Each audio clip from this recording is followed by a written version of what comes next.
Hello and welcome students. We are into the 26th video lecture of the video lecture series made on the subject of mechanics of solid, whose subject code is ME201, and the topic which we are going to discuss today is the bending stresses in beams part 2. Part 2 means this video lecture is in continuation with the previous video lecture where I have started the topic bending stresses in beams. So if you have not seen that video lecture, go to my lecture number 25th made on this subject mechanics of solid and go through that, have an understanding of that particular video lecture and then come to this lecture. In this lecture, I am going to continue that bending equation derivation. In the previous lecture, we have derived half of the bending equation. Basically, there are three terms in the bending equation. M upon I is equal to sigma B by Y is equal to E by R. So basically, half the two terms we have derived and we have solved numericals based on that. Today, we are going to whole soul derive the equation and then we will solve the numericals. In between there are some important terms which are important to tell you, that also I will make you understand.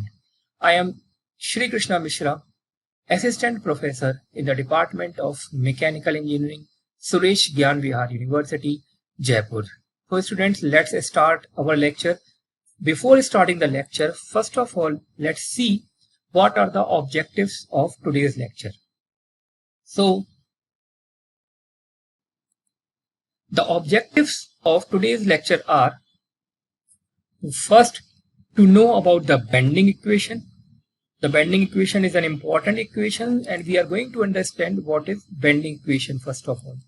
Then second objective is to calculate the bending stresses developed in a beam due to a load applied. Whenever the load is applied, there are always some internal stresses which are developed in the beam, and those internal stresses are known as bending stresses. So we will calculate the bending stresses based on this bending equation. Then after, we are going to understand that what is this neutral axis which is considered in the case of bending equation. Then modulus of resistance, this is also an important thing which we are going to understand. So this is our next objective, that is to understand the modulus of resistance. And the last, after understanding these all things, the neutral axis, the modulus of resistance, the bending equation, we are going to solve the numericals based on the bending equation. So bending equation, in it there is neutral axis and modulus of resistance. We are going to understand these things and we are going to solve the problems, numericals based on it. Now let's move into the discussion. Neutral axis.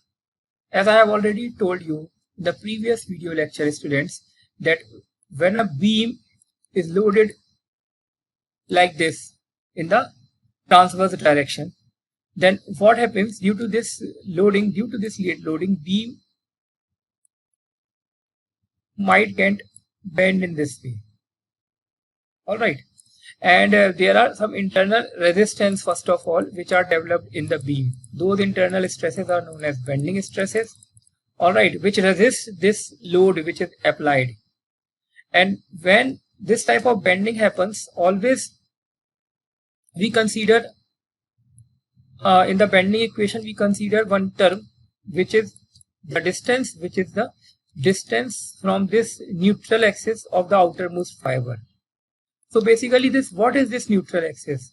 Neutral axis means that whenever this bending happens of a beam, when this type of load is applied on it, then what happens, the upper portion of the beam, let's consider this is the beam, all right, this red color which I have made, and this is the load which is acting on it.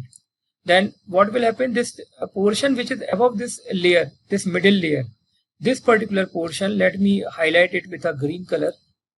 This portion of the beam, students, this upper portion which is above this layer, this portion is compressed.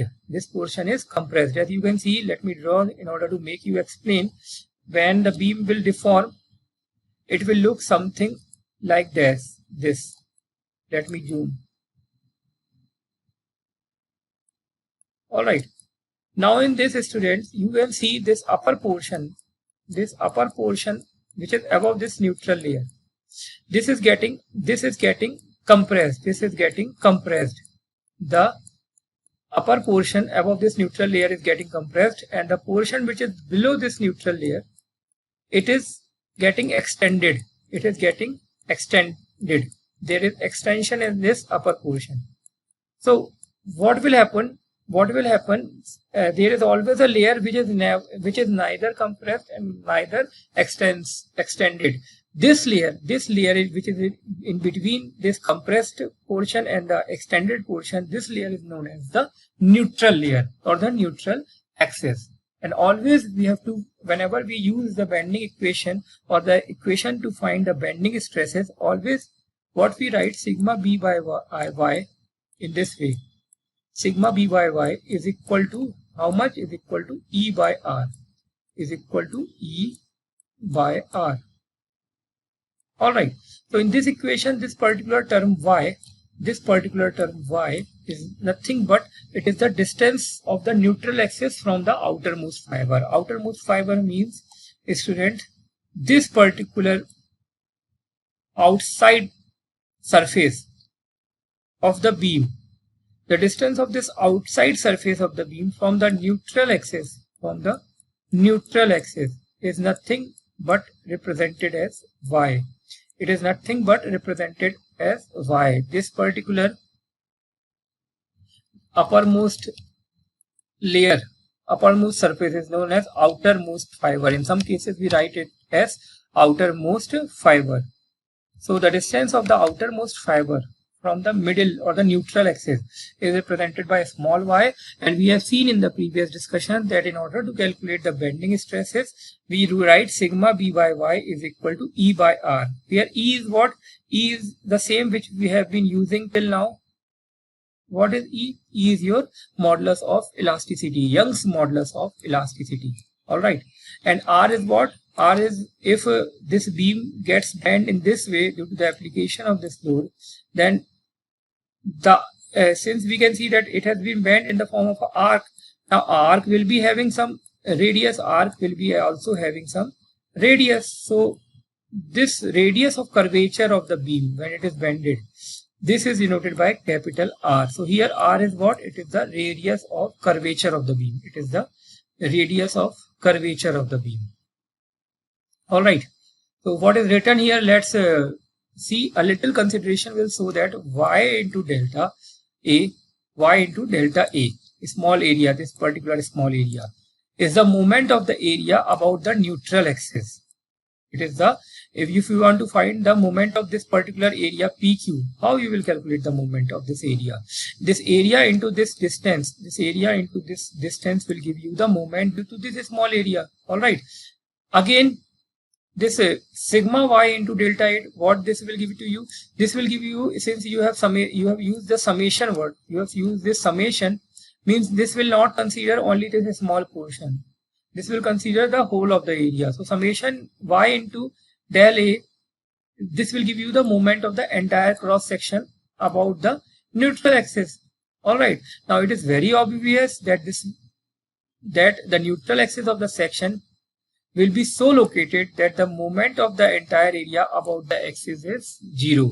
It is very obvious, it is self-explanatory that the neutral axis NA, it should be located in such a way that the moment of the entire area, this sigma y into del A, this moment of the entire area, alright, about the axis of this beam should be equal to 0. About this neutral axis, the moment of the entire area of the beam should be equal to 0. Alright.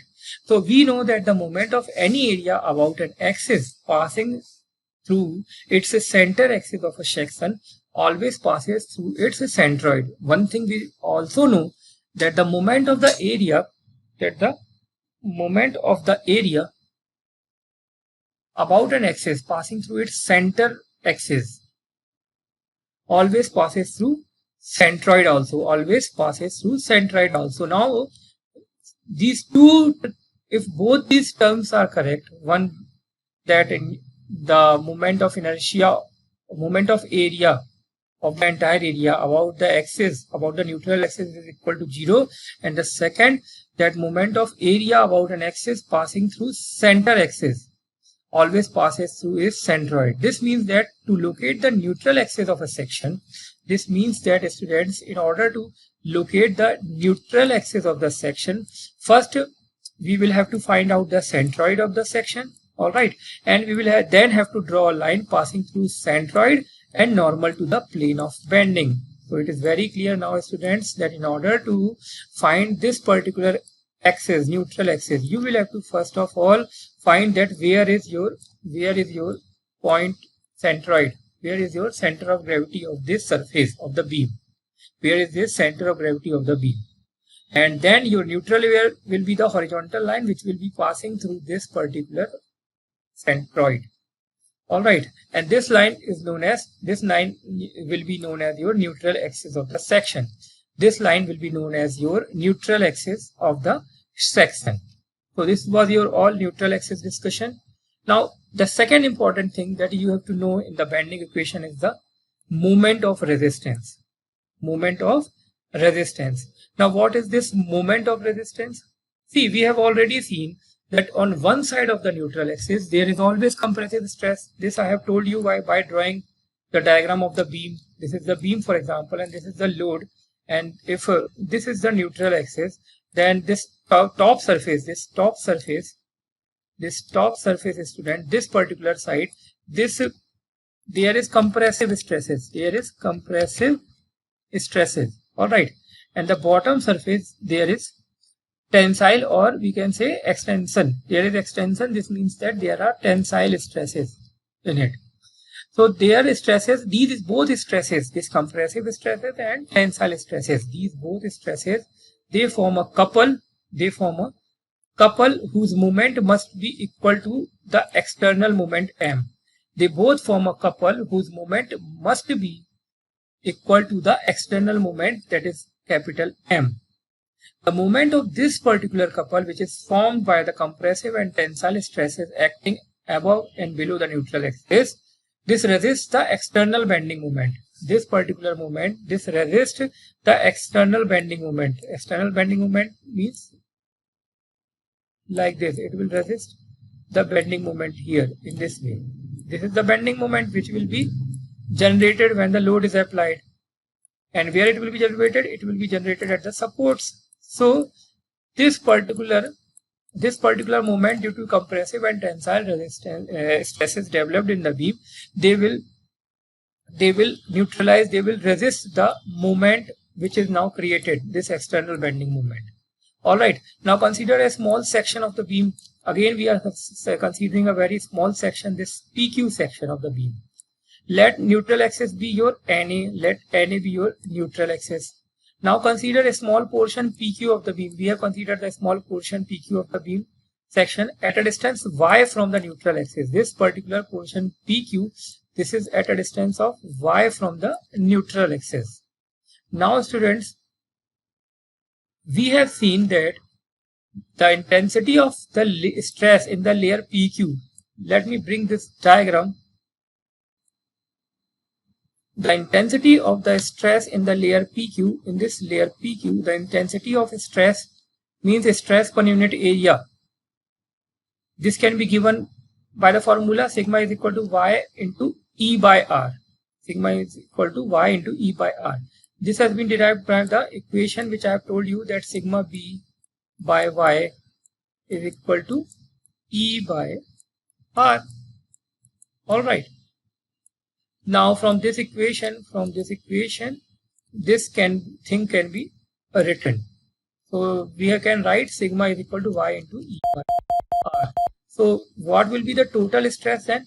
What will be the total stress in the layer PQ if we consider the small portion PQ?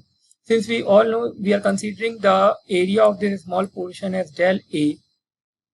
All right. So due to this small portion, the total stress that will be developed in this small stress will be equal to, since intensity of stress is this much, so for a small portion PQ which has got the area del A, the stress will be equal to y into E by R into del A. Alright. And the moment due to this stress, what will be the value of the moment due to this stress about the neutral axis? So for finding the moment, you will multiply this distance with this particular term. So when you will multiply, this will be the expression. Finally, this y and y, this y and this y, they will be multiplied to each other and make y square. So the expression will be E by R into y square del A. E by R into y square del A. E by R into y square del A. This is the moment of the total stress about the neutral axis. Now the algebraic sum of all such moments about the neutral axis must be equal to capital M. As per the discussion in the previous slide, I told you the algebraic sum of all the moments about the neutral axis must be equal to M. Capital M, the moment that is applied. Therefore, we can say this M, therefore we can say student, therefore we can say this M moment which is applied, this will be equal to summation of this E by R y square into del A, because del A is for this small portion PQ, and now for the whole of the area we will put the summation, so it will be equal to summation of E by R y square into del A. This is E and R are both constant. E is your Young's modulus of elasticity and R is your radius of curvature. So both are since constant, they will come out of this summation, and inside the summation you will have y square into del A. Inside the summation you will have this y square into del A. Now moving further, student, the algebraic sum of all the moments about the neutral axis I have told you is equal to M. So this is the equation. Now this y square into del A in the above expression, what does it represent? If you look it closely, you will see that y square del A, this is what? This is the moment of inertia of area of whole section about the neutral axis. What is moment of inertia? Generally, moment of inertia is the moment of the moment. It is the second moment of area. Second moment of inertia means it is moment of area. Means generally I is written as y square into del A summation of y square into del A. So we can write in place of y square into del A as the moment of inertia. Alright, we can represent this y square into del A summation as I. We can write it as I. Alright, this means that we can write M is equal to E by R into this particular thing is replaced by I. This particular thing is replaced by I. Alright, so it becomes E by R into I is equal to M, where I is your moment of inertia. Now again simplifying this equation, you will get M upon I we are putting in the denominator of the LHS, M upon I is equal to E by R. Now we have already derived this equation for bending stresses of the beam, that sigma by Y is equal to E by R. We have already derived this equation. So now this is one of the equation and this is the second equation. We can combine this equation, we can combine these both equations, students, and we can write a common equations by combining these equations, that M upon I, alright, M upon I, this particular thing, M upon I is equal to E by R is equal to sigma by Y. So how we can write? We can write that M upon I is equal to sigma by Y is equal to E by R. Now this particular equation, this is known as bending equation. This particular equation is known as bending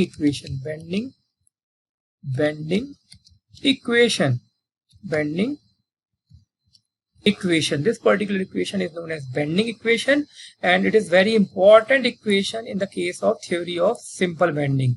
For in the case of theory of simple bending, this bending equation is very important equation, and it gives us relation between various characteristics of the beam.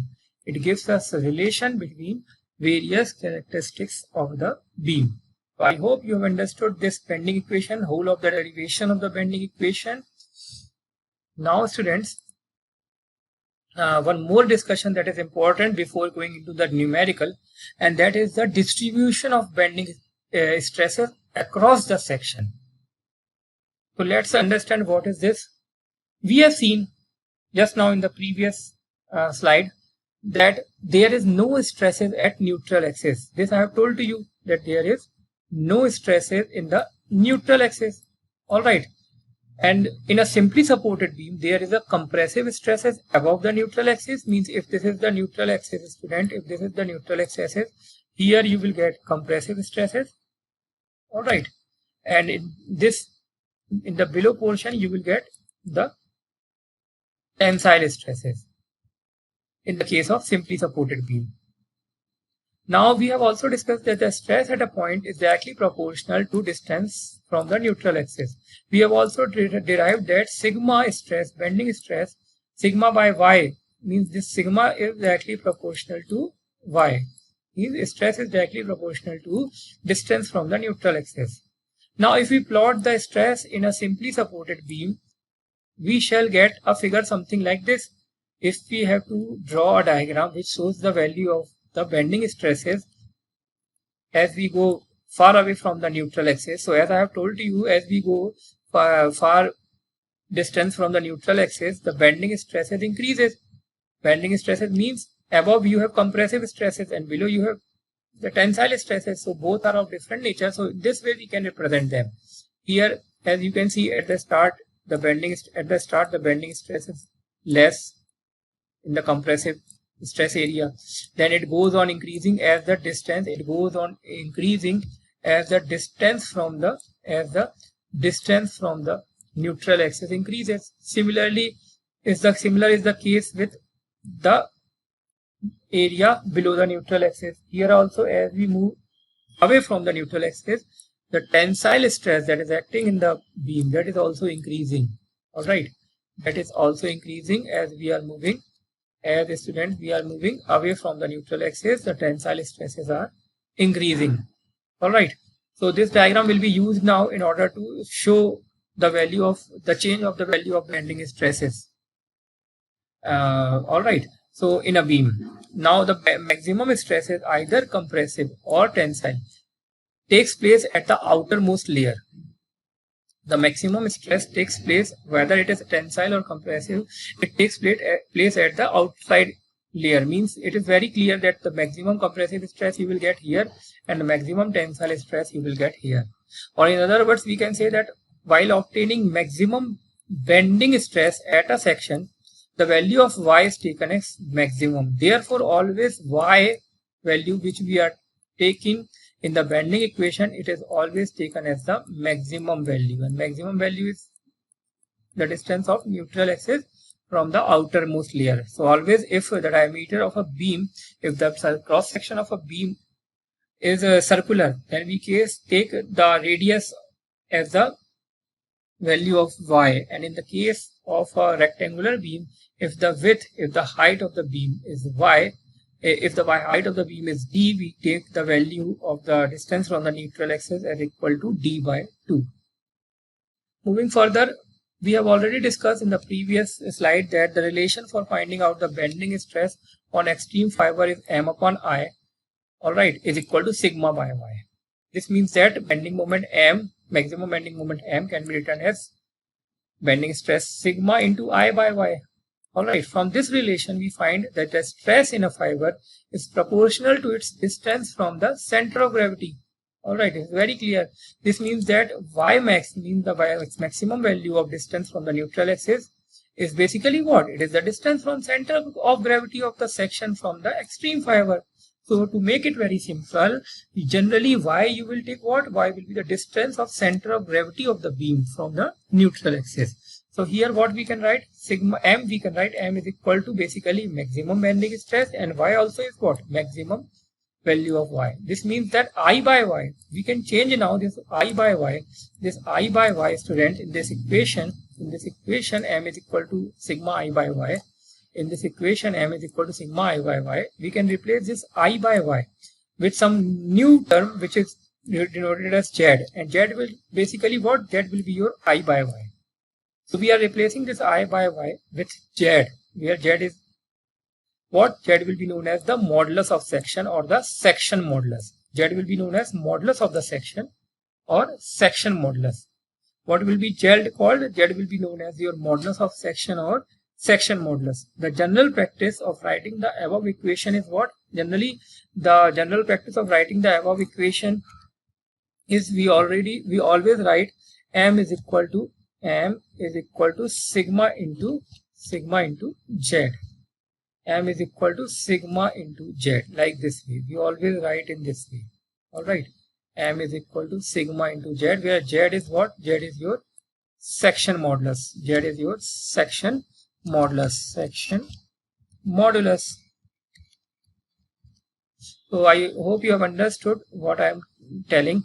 All right. The general practice of writing the above equation is m is equal to sigma by z, where sigma is basically the maximum value of stress, either tensile or compressive.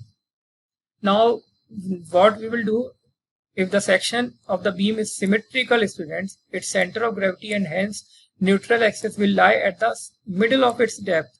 So let's find for a rectangular section what will be the value of section modulus. So for a rectangular section, something like this, which has got the value, which has got the dimensions, this dimension as d and this dimension as b. All right, if this is b and this is d. So in this case, we all know that moment of inertia about the neutral axis,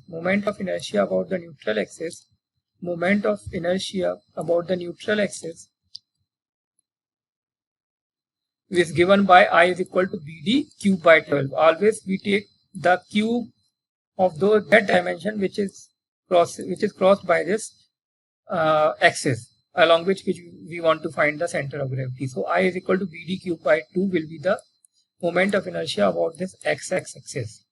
And modulus of section formula is z is equal to I by y. Now y is basically what? This distance is your y.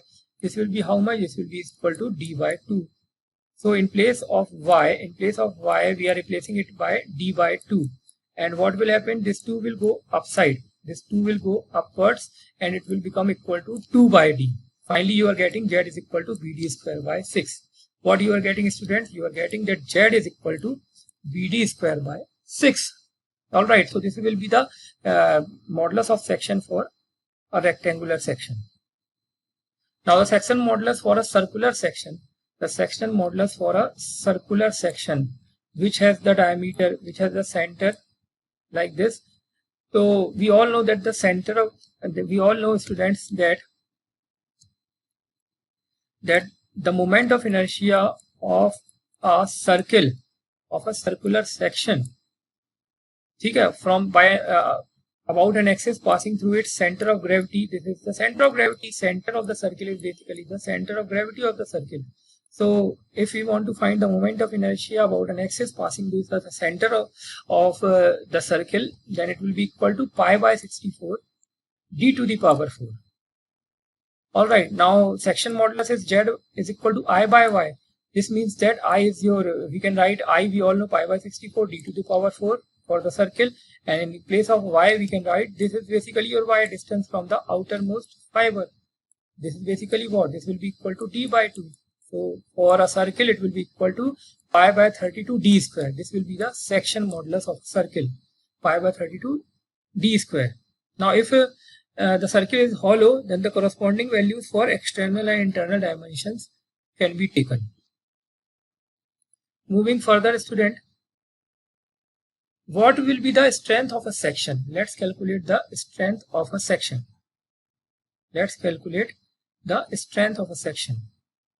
The strength of a section can now, after deriving the bending equation, can be calculated by the bending equation.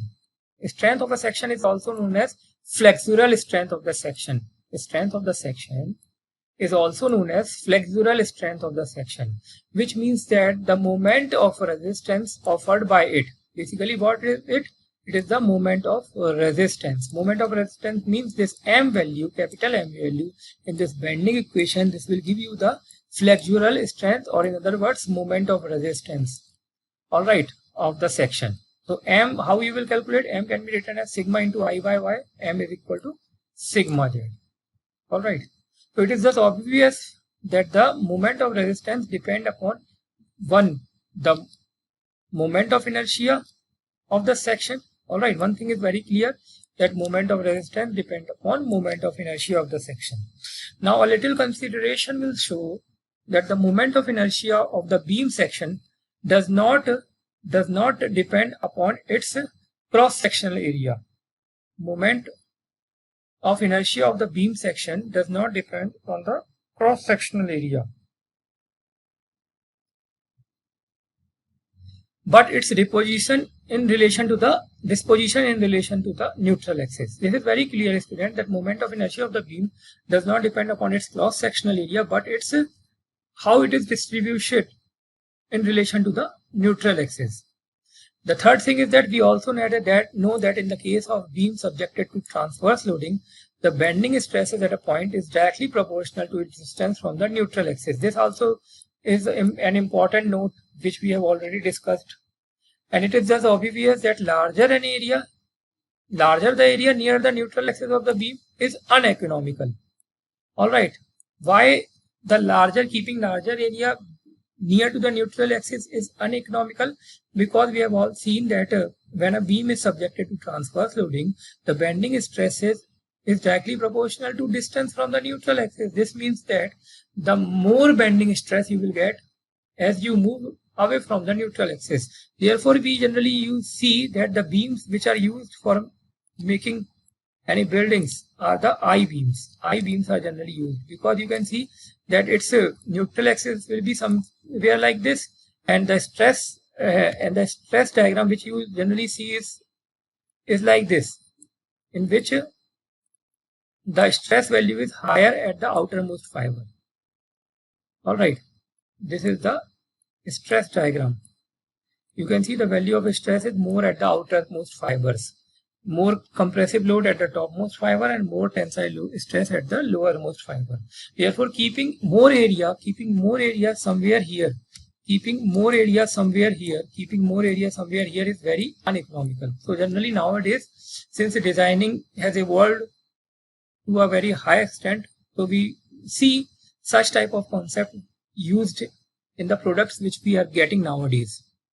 Now this idea is put into practice by providing the beams of the section where the flanges alone withstand almost all the bending stresses. So this we see in the case of flanges, where all the bending stresses alone are withstood by flanges. Alright. Now let's see an example, students. Here, for a given stress, compare the moment of resistance of a beam of a square section when placed with its two sides horizontal, and second when its diagonal is horizontal. So we have two here shapes which are given to us, and we have to compare the bending moment or the moment of resistance. Alright, if they are placed in such a way. Let's see. So let's solve this.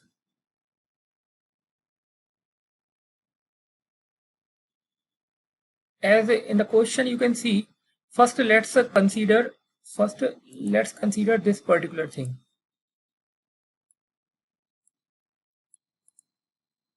You can see, students, here in the question it is given that the square section with its two horizontal sides and with its diagonal horizontal are shown. Alright, see, first is this one where the two sides are horizontal. Alright, two of the sides of the square are horizontal. So in this particular case, let's here in the question let us take that the side length is equal to A, and let the moment of resistance due to section 1 be m1, and the moment of resistance due to the second one, this B, in which the diagonal is horizontal, means the section case 2, let the moment of resistance in that case be m2. Now we know that, student, that the section modulus of the beam with its two sides horizontal, we have already calculated the section modulus for that particular beam which has two sides horizontal, and that is equal to BD square by 6. In this case, since it is a square of side length equal to A, this B and D both will be equal to A. Finally, you will get A cube divided by C divided by 6 as the section modulus of this particular square. Now students, moment of inertia of this particular section, moment of inertia for this type of square whose two sides are horizontal, in this particular case, if we take the case of what, the moment of inertia of the beam section with its diagonal horizontal may be found out by splitting. If we consider now this particular square, now in this square you can see the diagonal is horizontal, and how we can calculate its moment of inertia. So we have studied in the chapter of moment of inertia that such cases in which you can't calculate directly the value of moment of inertia, in such cases we split the diagram, we split the whole of the shape into two. Here we can split it into two triangles, one this and one this. Now the area of the triangle, now we all know that moment of inertia of these two will be equal to how much? The moment of inertia of whole of the rectangle can be found by adding the moment of these two triangles about this base. So we all know that according to the formula of finding the moment of inertia of a triangle about its base, see both base is this particular common. All right, so it will be equal to, we all know it is equal to bh cube by 12, where h is the height of the triangle, All right, so bh cube by 12. How you will calculate the h value? How you will calculate the value of h? This is your h, student. How it can be calculated? It is very easy to calculate. You can use Pythagoras theorem here in the triangle. Here in this triangle, you can use the Pythagoras theorem. You can take this value as equal to, we all know that the diagonal of a square will be equal to how much? You can also calculate the diagonal of the triangle. So here diagonal of the triangle you can calculate, because this angle is 90 degrees. So first of all, by putting Pythagoras theorem in this particular triangle, you can find the value of this diagonal. All right, and after that, what will be the diagonal? It will be a upon root 2. It will be a upon root 2. All right, and a upon root 2, and this is basically what? This is also a diagonal, so this will be a upon root 2, a upon 2 root 2, because we are using half. All right, see here, once again I am telling you students, what I am trying to explain you is that this will be the diagonal, and using the Pythagoras theorem, if this side is a and this side is a, what you will get? A square plus a square means 2a square will be equal to 2a square root. This will be equal to how much? This will be equal to the diagonal. Let the diagonal be equal to d. Means root 2a is the diagonal. And now we are using this portion, this particular portion, and this will be equal to how much? Half of the diagonal. Means root 2a divided by 2. This can be simplified by writing what? Root 2 in here in the denominator, you can write root 2 into 2. So root 2 will cancel out and you will get a upon root 2. Now in this small triangle, students, leaving everything, a upon root 2 is this particular length and this particular length. In this small triangle, again using the Pythagoras theorem, a by root 2 and a by root 2, square of a, let's ignore everything, and this is what? This is your a by root 2 and this is your a by root 2. So for calculating students, what we will do? Moment of inertia. What we will do for calculating the height will be a upon root 2. Now it is now understood, it is half of the diagonal, so this will be a by root 2. All right. So putting this value here in the place of h, you will get the moment of inertia is equal to a4 by 12 for a triangle whose diagonal is horizontal.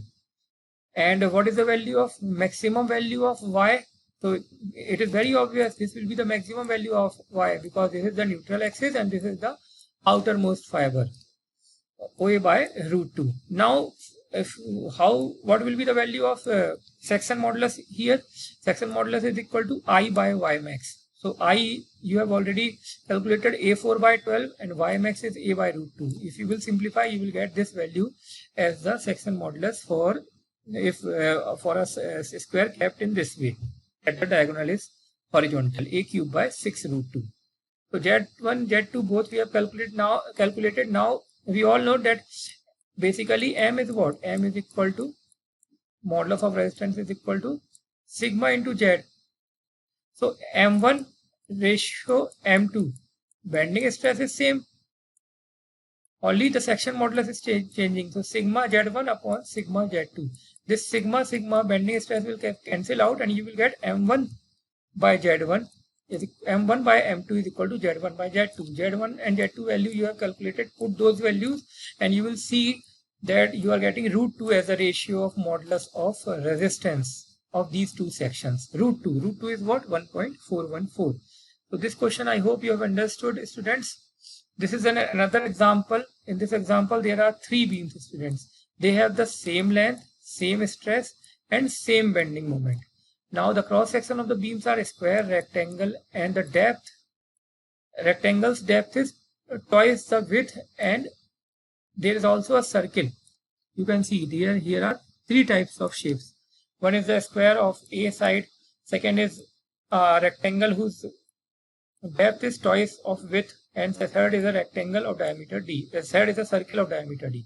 What we have to find? We have to find the ratio of width of the circular and rectangular beams with respect to square beam. So how we will calculate this ratio? See, for first of all, let's consider the square beam. We all know the section modulus for a square beam is BD square by 6. Putting A as the value of depth as well as width, it will be A cube by 6. Then for the rectangle, what will be the section modulus? Again, it is BD square by 6, and here the depth is twice of width, means in place of depth you will put 2b. Alright, and it will be 2b cube by 3. In the case of a circle, we all know that modulus of section is pi by 32 d square. Pi by 32 d cube, sorry. So here from equation first and second, we have got that A cube by 6 is equal to 2b cube by 3. Alright. From equation first and second, here from first and second, A cube by 6 is equal to 2b cube by 3. Why we have written here? Because in the question it is given that they have the same bending moment, same allowable stress. Now if there is same bending moment and same allowable stress, the equation says that M is equal to sigma into Z. Now if M and sigma of all the three figures, if M and Z, their value are same, M and sigma, that means that Z value will also be same. This means that Z for this square, Z for this rectangle, and Z for this is third one, they will be same. So using for the square and the rectangle, using this thing, A cube by 6 will be equal to 2b cube by 3. This will give you the value of b is equal to 0.63 into A. Now from the equation first and from the equation third, this is equation number third, students. Alright, we can get that A cube by 6 is equal to pi by 32 d cube. From this you can get d is equal to 1.19 A. Now between the three d, b and A, what will be the relation? We can write it in this way. Weight of all the beams are proportional to cross-sectional areas of their sections. Therefore, we can write weight of a square beam upon weight of rectangular beam is equal to area of a square beam upon area of rectangular beam. We have seen this particular concept that weight of all the beams are proportional to their cross-sectional areas. Alright, so weight of a square beam upon weight of rectangular beam is equal to area of a square beam upon area of rectangular beam. Putting the value of areas, you will get a ratio 1 upon 0.79. And similarly for the circular and a square beam, ratio of their areas will be, for a circular beam pi d square by 4, and for a square it is a square, you will get 1 upon 1.12. So in this way you have find everything, ratio of weight, ratio of the section modulus, and the relation between the all of them.